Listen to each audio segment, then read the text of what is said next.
नमस्कार व्यूअर्स, स्वागत है आपका एक बार फिर से हमारे पब्लिक हेल्थ चैनल में। आज हम चर्चा करेंगे क्या है डिफरेंस चिकन पॉक्स और मंकी पॉक्स के बीच में। आज एक बारिश के मौसम से जब हम गुजर रहे हैं और इसके साथ साथ पूरी दुनिया में जब मंकी पॉक्स के पैंडेमिक का खतरा बना हुआ है, लोगों में तमाम कंफ्यूजन, तमाम डाउट्स हैं कि हम कैसे डिफरेंशिएट करें चिकन पॉक्स और मंकी पॉक्स के बीच में, जहां अक्सर काफी हद तक सिमिलैरिटी देखी जाती है। इस बीच में अगर आपने हमारे चैनल को सब्सक्राइब नहीं किया है, प्लीज सब्सक्राइब।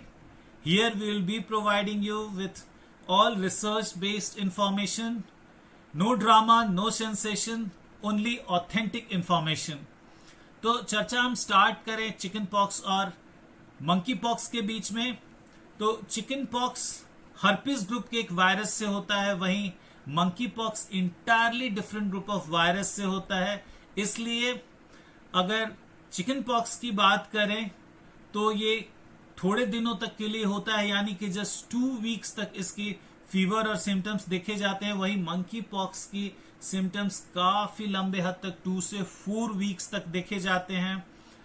अगर हम बात करें कि ये किस तरह से स्प्रेड होता है, कितनी जल्दी स्प्रेड होता है, तो चिकन पॉक्स मंकी पॉक्स से भी ज्यादा कंटेजियस है। अगर आप चिकन पॉक्स के पेशेंट के कांटेक्ट में आए तो आपके भी चिकन पॉक्स होने के चांसेस बहुत ज्यादा हैं as compare to if you get in contact with monkeypox patients.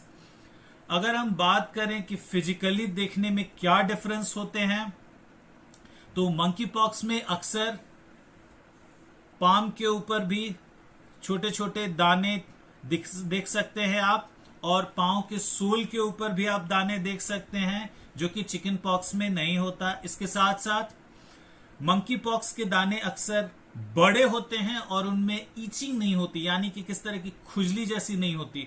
बड़े और मोटे दाने से बने होते हैं और काफी लंबे दिनों तक होते हैं।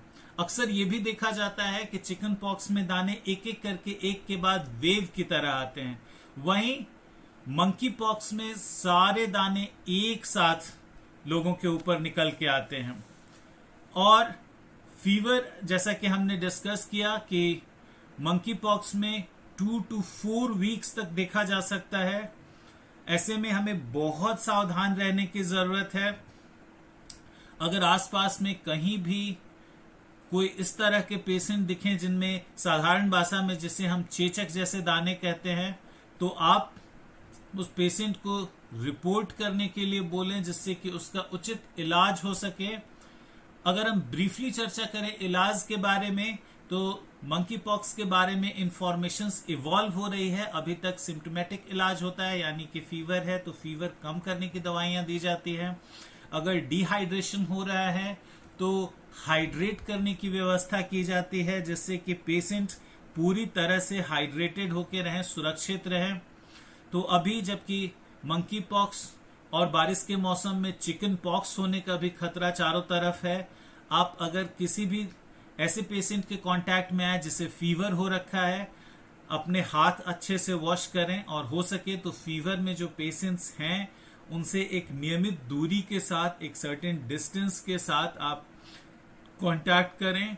और अगर किसी के स्किन पे या फेस पे दाने आ रहे हों तो उसे आप मेडिकल फैसिलिटी में रिपोर्ट करने के लिए रिक्वेस्ट करें। आज के लिए इतना ही। अगर आपको किसी और चीज के बारे में अगर कोई नॉलेज चाहिए, do not hesitate, you can contact on the link provided below. And if you are looking for authentic information, you can always subscribe to our channel. Thanks a lot.